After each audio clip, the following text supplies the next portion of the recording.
ਅੱਜ ਦੀ ਕਹਾਣੀ ਧੁੱਦਲ ਦੀ ਖੁਸ਼ਬੂ।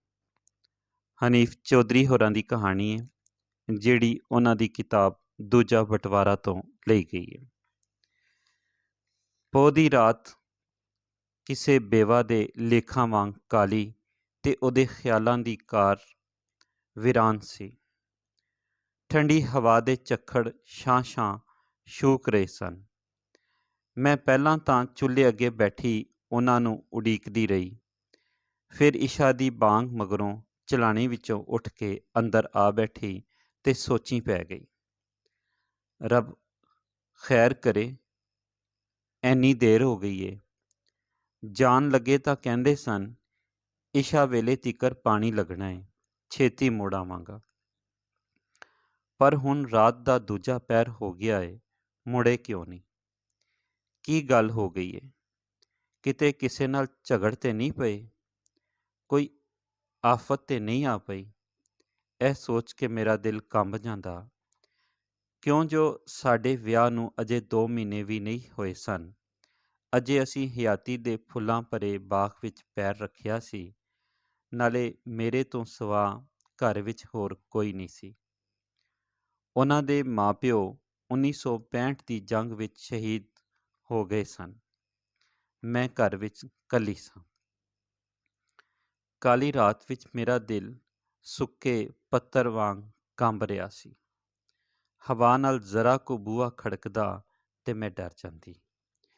ਕੋਈ ਚੋਰ ਚਕਾਰ ਨਾ ਹੋਵੇ, ਕੋਈ ਲੋਫਰ ਬਦਮਾਸ਼ ਨਾ ਆ ਵੜੇ, ਕਿਤੇ ਰੱਬ ਨਾ ਕਰੇ। ਇਸ ਖਿਆਲ ਨਾਲ ਹੀ ਮੇਰੀਆਂ ਅੱਖਾਂ ਵਿੱਚ ਹੰਝੂ ਆ ਗਏ। ਮੈਂ ਉਬੜਵਾਈ ਉੱਠ ਕੇ ਦਰਵਾਜ਼ੇ ਵੱਲ ਨੱਸੀ। ਅੱਖਾਂ ਅੱਗੇ ਹਨੇਰਾ ਆ ਗਿਆ। ਦਿਲ ਡੁੱਬਣ ਲੱਗ ਪਿਆ। ਕਿਸੇ ਜ਼ਰੂਰੀ ਕੰਮ ਦੇ ਕਾਰਨ ਦੇਰ ਹੋ ਗਈ ਹੋਣੀ, ਨਹੀਂ ਤਾਂ ਰੁਕਣ ਵਾਲੇ ਤੇ ਨਹੀਂ।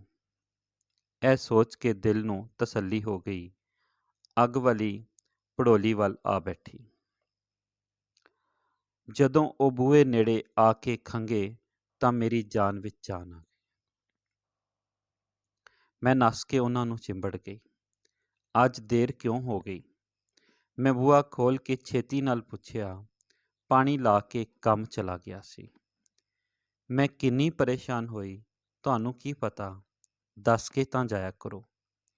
ਅੱਛਾ ਅੱਛੋ, ਇਹ ਕਹਿੰਦਿਆਂ ਉਹਨਾਂ ਮੈਨੂੰ ਦਿਲਾਸਾ ਦਿੱਤਾ। ਐਨੀ ਘਾਬਰਿਆ ਨਾ ਕਰ। ਨਾ ਅੜਿਆ, ਮੈਂ ਘਰ ਵਿੱਚ ਇਕੱਲੀ ਨਹੀਂ ਰਹਿ ਸਕਦੀ। ਅਗਲੇ ਦਿਨ ਰੋਟੀ ਵੇਲੇ ਉਹ ਪੱਠੇ ਕੁਤਰਨ ਵਾਲੀ ਮਸ਼ੀਨ ਚਲਾ ਰਹੇ ਸਨ ਤੇ ਮੈਂ ਪੱਠੇ ਦੇ ਰਹੀ ਸਾਂ ਕਿ ਅਚਨਚੇਤ ਇੱਕ ਗੋਰੀ ਚਿੱਟੀ ਕੁੜੀ ਜਿਹਨੇ ਪੁਰਾਣੇ ਜਿਹੇ ਕੱਪੜੇ ਪਾਏ ਹੋਏ ਸਨ ਤੇ ਸਿਰ ਉੱਤੇ ਅਧੋਰਾਨੀ ਮੈਲੀ ਚਾਦਰ ਲਈ ਹੋਈ ਸੀ, ਅੰਦਰ ਵੜੀ ਤੇ ਸਾਡੇ ਕੋਲ ਆ ਖਲੋਤੀ। ਉਹਨੇ ਮੈਨੂੰ ਘੂਰ ਕੇ ਵੇਖਿਆ, ਫਿਰ ਉਹਨਾਂ ਦੇ ਮੋਢੇ ਤੇ ਇੰਝ ਹੱਥ ਰੱਖਿਆ ਜਿਵੇਂ ਉਹਨਾਂ ਦੀ ਪਹਿਲਾਂ ਹੀ ਜਾਣੂ ਹੋਵੇ। ਮੇਰਾ ਜੀਅ ਕੀਤਾ ਚਪੇੜਾਂ ਮਾਰ ਕੇ ਉਹਦਾ ਮੂੰਹ ਭੰਨ ਦਿਆਂ, ਪਰ ਉਹਨਾਂ ਮਸ਼ੀਨ ਰੋਕ ਕੇ ਪੁੱਛਿਆ, ਕਰੀਮਾ ਤੂੰ? ਕੀ ਗੱਲ ਏ? ਬਹਿ ਜਾ। ਬਹਿਣਾ ਨਹੀਂ, ਮੈਨੂੰ ਛੇਤੀ ਏ। ਕਿਉਂ, ਕੀ ਗੱਲ ਹੋਈ? ਕੱਲ੍ਹ ਰਾਤੀ ਜਿਹੜੀ ਗੱਲ ਮੈਂ ਦੱਸੀ ਸੀ ਨਾ, ਉਹ ਹੋਈ ਏ। ਤੂੰ ਪਰਵਾਹ ਨਾ ਕਰ। ਜਦ ਨੂੰ ਉਹਨਾਂ ਦੀਆਂ ਨਜ਼ਰਾਂ ਮੇਰੇ ਨਾਲ ਟਕਰਾਈਆਂ, ਗੱਲ ਵਿੱਚ ਹੀ ਛੱਡ ਕੇ ਮੈਨੂੰ ਆਖਣ ਲੱਗੇ, ਲੈ ਸ਼ੋ, ਤੇਰੀ ਜਾਣਕਾਰੀ ਕਰਾਵਾਂ ਆਪਣੀ ਮੂੰਹ ਬੋਲੀ ਭੈਣ ਨਾਲ। ਰਾਤੀ ਇਹਨਾਂ ਦੇ ਘਰ ਹੀ ਮੈਨੂੰ ਦੇਰ ਹੋ ਗਈ ਸੀ। ਇਹ ਕਰੀਮਾ ਹੈ ਜਿਸ ਨੂੰ ਤੂੰ ਪਹਿਲੀ ਵਾਰੀ ਵੇਖ ਰਹੀ ਹੈ।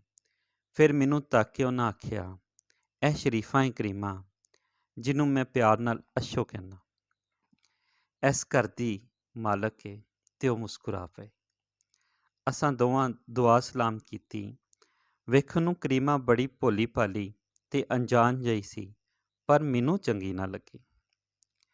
ਗੋਲ ਗੋਲ ਅੱਖਾਂ, ਮੋਟੇ ਮੋਟੇ ਨਕਸ਼, ਭਰਿਆ ਜਿਸਮ, ਤੇ ਉਹ ਕਹਿਣ ਲੱਗੇ, ਕਰੀਮਾ ਬਹਿ ਜਾਣਾ। ਨਹੀਂ, ਮੈਂ ਕੰਮ ਆਈ ਸਾਂ, ਛੇਤੀ ਮੁੜ ਜਾਣਾ। ਮੇਰੀ ਜ਼ਰਾ ਗੱਲ ਸੁਣ ਲਓ। ਅੱਛੋ, ਇੱਕ ਕੋਲ ਪਾਣੀ ਤਾਂ ਲਿਆ। ਮੈਨੂੰ ਇੰਝ ਲੱਗਾ ਜਿਵੇਂ ਮੈਨੂੰ ਘੱਲ ਕੇ ਗੱਲ ਕਰਨਾ ਚਾਹੁੰਦੇ ਨੇ। ਮੈਂ ਸੋਚੀ ਪੈ ਗਈ। ਕਿਹੜੀ ਗੱਲ ਹੋ ਸਕਦੀ ਹੈ ਜਿਹੜੀ ਮੇਰੇ ਕੋਲੋਂ ਲੁਕਾਉਣਾ ਚਾਹੁੰਦੇ ਨੇ? ਮੈਂ ਪਾਣੀ ਤਾਂ ਲੈਣ ਚਲੀ ਗਈ, ਪਰ ਮੇਰੇ ਦਿਲ ਵਿੱਚ ਉਹਨਾਂ ਦੀ ਇੱਜ਼ਤ ਦਾ ਜਜ਼ਬਾ ਘਟ ਗਿਆ। ਇਹਤਰਾਮ ਦੀ ਥਾਂ ਨਫ਼ਰਤ ਦੀਆਂ ਵਿਥਾਂ ਪੈ ਗਈਆਂ। ਇਹਨਾਂ ਵਿਥਾਂ ਥਾਣੀ ਉਹਨਾਂ ਦਾ ਚਿਹਰਾ ਮੁਹੱਬਤ ਦੇ ਪਵਿੱਤਰ ਸਥਾਨ ਵਿੱਚ ਕਿਸੇ ਗੈਰ ਕੁੜੀ ਦੇ ਪੈਰ ਪੈਣ ਦੇਵੇ।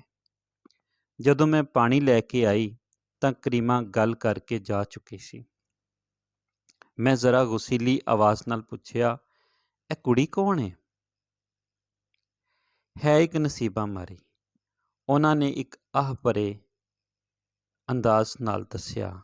ਇਹ ਵੇਖ ਕੇ ਮੈਂ ਹੋਰ ਸੜ ਗਈ। ਦਿਲ ਵਿੱਚ ਇੱਕ ਲਾਵਾ ਖੋਲ੍ਹਣ ਲੱਗ ਪਿਆ। ਮੈਂ ਇਸ ਖੋਲ੍ਹਦੇ ਲਾਵੇ ਨੂੰ ਦੱਬਣ ਲਈ ਬਥੇਰੀ ਗੱਲਾਂ ਕਰਦੀ, ਪਰ ਇਹ ਕੁਝ ਭੁਲਾਇਆ ਨਾ ਭੁੱਲਿਆ। ਹੁਣ ਉਹਨਾਂ ਦੀ ਹਰ ਗੱਲ, ਜਿਹੜੀ ਪਹਿਲਾਂ ਭੋਲੀ, ਮਾਸੂਮ ਤੇ ਸੱਚੀ ਲੱਗਦੀ ਸੀ, ਫਰੇਬ, ਮਕਰ ਤੇ ਝੂਠ ਕਹਾਣੀ ਜਾਪਣ ਲੱਗ ਪਈ। ਉਹ ਕੰਮ ਲਈ ਬਾਹਰ ਜਾਂਦੇ ਤਾਂ ਮੈਨੂੰ ਯਕੀਨ ਹੁੰਦਾ ਕਿ ਕਰੀਮਾ ਵੱਲ ਗਏ ਨੇ। ਉਹ ਭੈਣ ਭਰਾ ਦਾ ਚੋਲਾ ਪਾ ਕੇ ਮੈਨੂੰ ਦਿਖਾਵੇ ਕਰ ਰਹੇ ਸਨ। ਮੈਨੂੰ ਗੱਲ ਕੁਝ ਹੋਰ ਏ। ਇੱਕ ਵਾਰੀ ਫੇਰ ਸਵੇਰੇ ਪੱਠੇ ਲੈਣ ਗਏ, ਸ਼ਾਮੀ ਬਾਂਗਾਂ ਵੇਲੇ ਪਰਤੇ। ਜਦੋਂ ਮੈਂ ਦੇਰ ਦੀ ਵਜ੍ਹਾ ਪੁੱਛੀ ਤਾਂ ਮੁਸਕਰਾ ਕੇ ਕਹਿਣ ਲੱਗੇ, ਕਰੀਮਾ ਦੇ ਘਰ ਚਲਾ ਗਿਆ ਸੀ, ਉੱਥੇ ਗੱਲਾਂ ਵਿੱਚ ਦੇਰ ਹੋ ਗਈ, ਵਿਚਾਰੀ ਬੜੀ ਚੰਗੀ ਹੈ। ਜਦੋਂ ਮੈਂ ਵਿਚਾਰੀ ਮੈਂ ਤੰਜ਼ਨ ਆਖਿਆ, ਉਹ ਵਿਆਹੀ ਹੋਈ ਨਹੀਂ? ਵਿਆਹ? ਉਹ ਭੋਲੇ ਬਣ ਕੇ ਹੱਸੇ। ਗੱਲ ਆਲੇ ਟਾਲੇ ਪਾਉਣ ਲਈ ਆਖਣ ਲੱਗੇ, ਛੇਤੀ ਛੇਤੀ ਪੱਠੇ ਲਿਆ, ਕੁਤਰ ਕੇ ਡੰਗਰਾਂ ਨੂੰ ਪਾਈਏ। ਮੇਰੇ ਦਿਲ ਵਿੱਚ ਖੋਲਦਾ ਹੋਇਆ ਲਾਵਾ ਫਟ ਪਿਆ। ਮੇਰੇ ਕੋਲੋਂ ਰਿਹਾ ਨਾ ਗਿਆ। ਗੁੱਸੇ ਵਿੱਚ ਆਖਿਆ, ਤੁਹਾਡਾ ਉਹਦੇ ਘਰ ਆਣਾ ਜਾਣਾ ਮੈਨੂੰ ਪਸੰਦ ਨਹੀਂ। ਉਹ ਅਜਿਹੀ ਕੁੜੀ ਹੈ। ਬਾਕੀ ਗੱਲ ਮੇਰੇ ਸੰਗ ਵਿੱਚ ਫਸ ਗਈ। ਅਸ਼ੂ, ਤੂੰ ਮੇਰੇ ਤੇ ਸ਼ੱਕ ਕਰਦੀ ਹੈ? ਸ਼ੱਕ ਦੀ ਗੱਲ ਨਹੀਂ। ਮੈਂ ਉਹਨਾਂ ਦੀ ਨਾਰਾਜ਼ਗੀ ਦੇ ਡਰ ਤੋਂ ਗੱਲ ਮੋੜ ਦਿੱਤੀ। ਲੋਕ ਤਾਂ ਸ਼ੱਕ ਕਰ ਸਕਦੇ ਨੇ। ਉਹ ਮੇਰੀ ਭੈਣ ਬਣੀ ਹੋਈ ਏ। ਅਸੀਂ 4-5 ਵਰ੍ਹਿਆਂ ਤੋਂ ਮਿਲ ਗਿਲ ਰਹੇ ਹਾਂ। ਇਹੋ ਜਿਹੀ ਗੱਲ ਤਾਂ ਨਹੀਂ ਸੁਣੀ। ਉਹਨਾਂ ਮਸ਼ੀਨ ਗੇੜਦਿਆਂ ਮੇਰੇ ਵੱਲ ਤੱਕਿਆ। ਜ਼ਨਾਨੀ ਦੀ ਮੱਤ ਗੁੱਤ ਹੇਠਾਂ ਹੁੰਦੀ ਏ। ਇਹ ਸੁਣ ਕੇ ਮੇਰੇ ਦਿਲ ਤੇ ਮੁੱਕਾ ਜਿਹਾ ਲੱਗਾ। ਤੁਸੀਂ ਉਹਨੂੰ ਛੱਡ ਨਹੀਂ ਸਕਦੇ? ਕਿਉਂ? ਕੀ ਗੱਲ ਏ? ਗੱਲ ਮੈਥੋਂ ਪੁੱਛਦੇ ਹੋ? ਜੇ ਉਹਦੇ ਨਾਲ ਤਾਲੁਕ ਸੀ ਤੇ ਮੈਨੂੰ ਕਿਉਂ ਲਿਆਂਦਾ ਸੀ? ਵਿਆਹ ਕਿਸ ਲਈ ਕੀਤਾ ਸੀ? ਤੂੰ ਬੜੀ ਭੋਲੀ ਏ। ਉਹ ਮੁਸਕਰਾਉਣ ਲੱਗ ਪਏ। ਮੈਂ ਗੁੱਸੇ ਨਾਲ ਮਸ਼ੀਨ ਵਿੱਚ ਪੱਠੇ ਦੇਣੇ ਛੱਡ ਕੇ ਪਰਾਂ ਹੋ ਖਲੋਤੀ ਤੇ ਰੋਣ ਲੱਗ ਪਈ। ਆਪਣੀ ਕਿਸਮਤ ਉੱਤੇ। ਮੈਨੂੰ ਕੀ ਪਤਾ ਸੀ ਕਿ ਮੇਰੀ ਕਿਸਮਤ ਐਨੀ ਭੈੜੀ ਏ। ਮੇਰਾ ਮੁਕੱਦਰ ਖੋਟਾ ਏ। ਇਸ ਘਰ ਵਿੱਚ ਆਰਾਮ ਦੀ ਥਾਂ ਦੁੱਖ ਮਿਲਣਾ ਏ। ਮੇਰਾ ਦਿਲ ਕੀਤਾ ਹੁਣੇ ਪੇਕੇ ਚਲੀ ਜਾਵਾਂ। ਸ਼ਾਮੀ ਰੋਟੀ ਟੁੱਕ ਕਰਦਿਆਂ ਵੀ ਮੇਰੇ ਦਿਮਾਗ ਵਿੱਚ ਗੱਲਾਂ ਤੇ ਸੋਚਾਂ ਦੇ ਵਾਹ ਵਰੋਲੇ ਚੱਲਦੇ ਰਹੇ। ਮੈਂ ਇਹਨਾਂ ਵਾਹ ਵਰੋਲਿਆਂ ਵਿੱਚ ਕੱਖਾਂ ਹਾਰ ਉੱਡਦੀ ਰਹੀ। ਦਿਲ ਭਰ ਭਰ ਆਉਂਦਾ, ਕਦੇ ਰੋ ਲੈਂਦੀ, ਕਦੇ ਚੁੱਪ ਹੋ ਜਾਂਦੀ। ਰੋਟੀ ਪਾ ਕੇ ਜਦੋਂ ਮੈਂ ਸਾਹਮਣੇ ਰੱਖੀ ਤਾਂ ਆਖਣ ਲੱਗੇ, ਮੈਂ ਖਾ ਆਇਆ। ਪਹਿਲਾਂ ਤਾਂ ਮੈਂ ਸੋਚਿਆ ਨਾਰਾਜ਼ਗੀ ਨਾਲ ਕਹਿ ਰਹੇ ਨੇ, ਪਰ ਜਦੋਂ ਉਹਨਾਂ ਆਖਿਆ, ਅਸ਼ੋ, ਤੇਰੇ ਹੱਥਾਂ ਦੀ ਪੱਕੀ ਰੋਟੀ ਵਿੱਚ ਸ਼ਹਿਦ ਵਰਗੀ ਲਜ਼ਤ ਹੁੰਦੀ ਏ। ਹੋਰ ਥਾਂ ਰੋਟੀ ਖਾਣਾ ਮੈਨੂੰ ਸਬਰ ਪਤੇਜ ਨਹੀਂ ਆਉਂਦੀ, ਭਾਵੇਂ ਹਲਵਾਈ ਕਿਉਂ ਨਾ ਹੋਵੇ। ਮੈਂ 2-4 ਬੁਰਕੀਆਂ ਜ਼ਰੂਰ ਲਵਾਂਗਾ। ਮੈਂ ਰਤਾ ਢਿੱਲੀ ਪੈ ਗਈ ਤੇ ਪੁੱਛਿਆ, ਰੋਟੀ ਕਿੱਥੋਂ ਖਾ ਆਏ ਹੋ? ਕਰੀਮਾ ਦੇ ਘਰੋਂ? ਬਸ ਇਹ ਸੁਣ ਕੇ ਮੇਰੇ ਦਿਲ ਉੱਤੇ ਗੁਬਾਰ ਜਿਹਾ ਆ ਗਿਆ। ਗੁੱਸੇ ਨਾਲ ਮੇਰੇ ਹੱਥ ਪੈਰ ਕੰਬਣ ਲੱਗ ਪਏ। ਮੇਰਾ ਸ਼ੱਕ ਯਕੀਨ ਵਿੱਚ ਬਦਲ ਗਿਆ। ਇਹ ਕਰੀਮਾ ਨੂੰ ਮੇਰੀ ਥਾਂ ਲਿਆਉਣਾ ਚਾਹੁੰਦੇ ਨੇ, ਪਰ ਕਿਸੇ ਵੇਲੇ ਨੂੰ ਉਡੀਕ ਰਹੇ ਨੇ।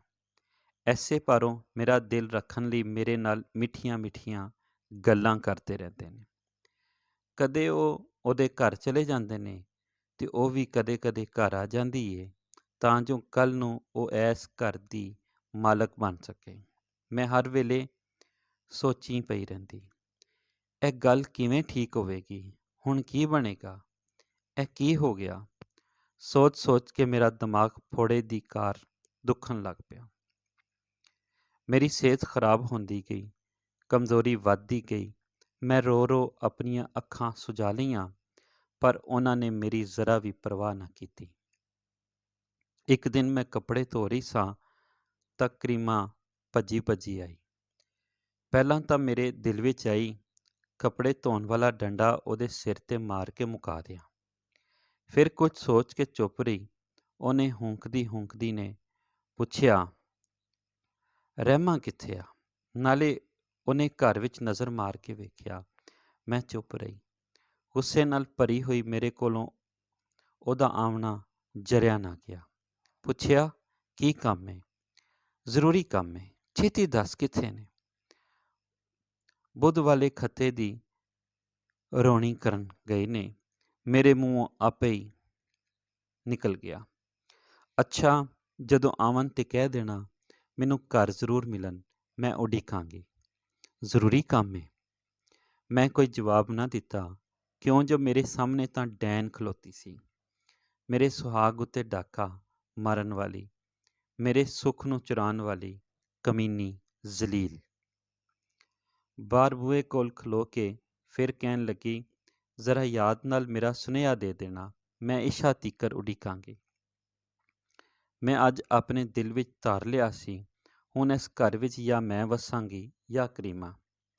ਪਹਿਲਾਂ ਮੈਂ ਖਿਆਲ ਕੀਤਾ ਮੈਂ ਪੇਕੇ ਟੁਰ ਜਾਵਾਂ, ਪਰ ਇਉਂ ਜਾਣ ਨਾਲ ਉਹਨਾਂ ਨੂੰ ਇੱਕ-ਮਿੱਕ ਹੋਣ ਦਾ ਜ਼ਿਆਦਾ ਵਕਤ ਮਿਲੇਗਾ।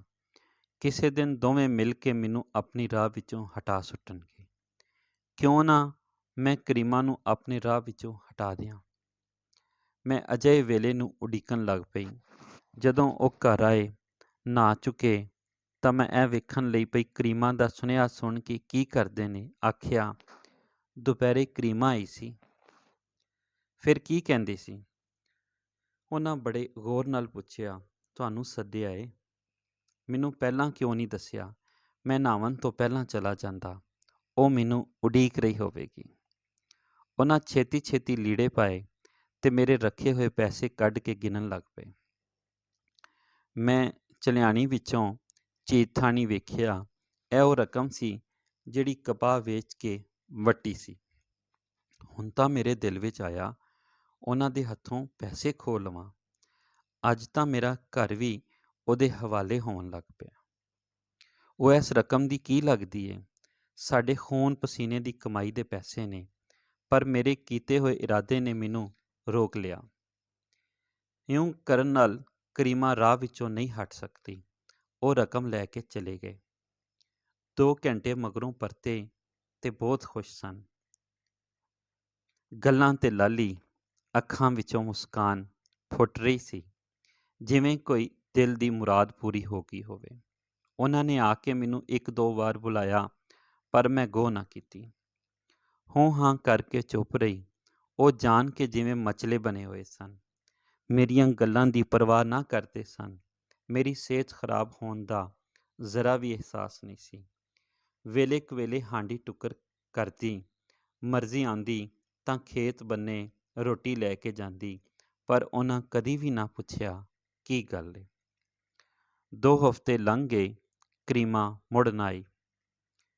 ਮੇਰਾ ਕੀਤਾ ਹੋਇਆ ਇਰਾਦਾ ਮੈਨੂੰ ਮਜਬੂਰ ਕਰ ਰਿਹਾ ਸੀ ਕਿ ਆਪਣੇ ਰਾਹ ਵਿੱਚੋਂ ਕੰਡਾ ਕੱਢ ਸੁੱਟਾਂ, ਕਿਉਂ ਜੇ ਵਕਤ ਗੁਜ਼ਰਨ ਦੇ ਨਾਲ-ਨਾਲ ਮੈਨੂੰ ਕਿਸੇ ਭਿਆਨਕ ਖਤਰੇ ਦਾ ਡਰ ਸੀ। ਕਿਸੇ ਦਿਨ ਅਚਨਚੇਤ ਮੈਨੂੰ ਘਰੋਂ ਨਾ ਕੱਢ ਦੇਣ, ਫਿਰ ਮੈਂ ਕੀ ਕਰਾਂਗੀ? ਮੈਂ ਵੇਲੇ ਦੀ ਉਡੀਕ ਵਿੱਚ ਹਾਂ। ਇੱਕ ਦਿਨ ਜਦੋਂ ਉਹ ਕਮਾਦ ਪੀੜਨ ਚਲੇ ਗਏ, ਮੈਂ ਕੁਕੜੀਆਂ ਜ਼ਿਬਾ ਕਰਨ ਵਾਲਾ ਚਾਕੂ ਲਿਆ, ਇੱਟ 'ਤੇ ਤੇਜ਼ ਕੀਤਾ। ਜਦੋਂ ਧਾਰ ਚਮਕਣ ਲੱਗ ਪਈ ਤਾਂ ਚਾਦਰ ਦੀ ਬੁੱਕਲ ਵਿੱਚ ਲੁਕਾ ਕੇ ਕਰੀਮਾ ਦੇ ਘਰ ਵੱਲ ਟੁਰ ਪਈ। ਜਦੋਂ ਉਹਨਾਂ ਦੇ ਵਿਹੜੇ ਵੜੀ ਤਾਂ ਉੱਥੇ ਇੱਕ ਮੇਲਾ ਜਿਹਾ ਲੱਗਿਆ ਹੋਇਆ ਸੀ। ਹੁਣ ਮੈਂ ਆਪਣੇ ਮਕਸਦ ਵਿੱਚ ਕਾਮਯਾਬ ਨਹੀਂ ਸੀ ਹੋ ਸਕਦੀ, ਪਰ ਫਿਰ ਵੀ ਮੈਂ ਸਿੱਧੀ ਅੰਦਰ ਜਾ ਵੜੀ। ਜਿੱਥੇ ਕਰੀਮਾ ਸੁਹਾਗ ਦਾ ਜੋੜਾ ਪਾਈ ਕੁੜੀਆਂ ਨਾਲ ਗੱਲਾਂ ਕਰ ਰਹੀ ਸੀ। ਮੈਨੂੰ ਵੇਖਦਿਆਂ ਸਾਰੀ ਮੇਰੇ ਵੱਲ ਨੱਸੀ ਤੇ ਮੈਨੂੰ ਚਿੰਬੜ ਕੇ ਆਖਣ ਲੱਗੀ, ਭਾਬੀ, ਮੈਂ ਤੇਰਾ ਸ਼ੁਕਰੀਆ ਨਹੀਂ ਅਦਾ ਕਰਨ ਆਈ। ਮੈਂ ਕਿੰਨੀ ਅਹਿਸਾਨ ਫਰਾਮੋਸ਼ ਹਾਂ। ਚੱਲ ਆ ਅੰਦਰ ਬਈਏ। ਅੰਦਰ ਜਾ ਕੇ ਕਰੀਮਾ ਕਹਿਣ ਲੱਗੀ, ਭਾਬੀ, ਮੇਰਾ ਪਿਓ ਟੀਬੀ ਦਾ ਮਰੀਜ਼ ਹੈ, ਜਿਹਦੇ ਇਲਾਜ ਉੱਤੇ ਅਸਾਂ 2000 ਰੁਪਇਆ ਚੌਧਰੀ ਕੋਲੋਂ ਉਧਾਰ ਚੁੱਕ ਕੇ ਲਾ ਦਿੱਤੇ। ਚੌਧਰੀ ਦੇ ਮੁੰਡੇ ਨੇ ਮੇਰੇ ਪਿਓ ਦੇ ਸੰਗ ਵਿੱਚ ਗੁੱਠਾ ਦਿੱਤਾ। ਹੁਣੇ ਪੈਸੇ ਵਾਪਸ ਕਰ, ਨਹੀਂ ਤਾਂ ਮੇਰੇ ਨਾਲ ਕੁੜੀ ਦਾ ਨਿਕਾਹ ਕਰ ਦੇ। ਜੇ ਤੂੰ ਹੁਣੇ ਕੰਮ ਨਾ ਕੀਤਾ ਤਾਂ ਧੀ ਚੁਕਾ ਕੇ ਲੈ ਜਾਵਾਂਗਾ। ਉਹਨੂੰ ਉਮੀਦ ਸੀ ਇਹ ਪੈਸੇ ਵਾਪਸ ਨਾ ਕਰ ਸਕਣਗੇ। ਮੇਰੇ ਭਰਾ ਰਹਿਮੇ ਨੇ 2000 ਰੁਪਇਆ ਦੇ ਕੇ ਸਾਡੀ ਇੱਜ਼ਤ ਬਚਾਈ, ਨਹੀਂ ਤਾਂ ਹੋਰੇ ਸ਼ਰਾਬੀ ਕਬਾਬੀ ਮੇਰਾ ਕੀ ਕਰਦੇ, ਮੈਨੂੰ ਵੇਚ ਆਉਂਦੇ ਜਾਂ ਮੇਰਾ ਹੁਣ ਹੋਰ ਕਿਤੇ ਵਿਆਹ ਕੀਤਾ ਏ। ਮੈਂ ਮਕਲਾਵੇ ਆਈ ਹੋਈ ਹਾਂ। ਇਹ ਸੁਣ ਕੇ ਮੇਰੇ ਹੱਥੋਂ ਚਾਕੂ ਡਿੱਗ ਪਿਆ ਤੇ ਮੈਂ ਕੁੱਟ ਕੇ ਕਰੀਮਾ ਨੂੰ ਜੱਫੀ ਪਾ ਲਈ ਤੇ ਰਹਿਮੇ ਬਾਰੇ ਨਫ਼ਰਤ ਦੀ ਧੁੱਦਲ ਉਤਰ ਗਈ ਤੇ ਮੁਹੱਬਤ ਦੀ ਖੁਸ਼ਬੂ ਆਉਣ ਲੱਗ ਪਈ। ਇਹ ਕਿਤਾਬ ਦੂਜਾ ਬਟਵਾਰਾ ਵਿੱਚੋਂ ਲਈ ਗਈ ਕਹਾਣੀ ਹੈ, ਜਿਹਦੇ ਲਿਖਾਰੀ ਹਨੀਫ ਚੌਧਰੀ ਨੇ, ਤੇ ਇਹ ਕਿਤਾਬ ਵੀ ਪੰਜਾਬੀ ਅਦਬੀ ਬੋਰਡ ਲਾਹੌਰ ਵੱਲੋਂ ਅਕਤੂਬਰ 1998 ਦੇ ਵਿੱਚ ਪਹਿਲੀ ਵਾਰੀ ਸ਼ਾਇਆ ਕੀਤੀ ਗਈ ਸੀ।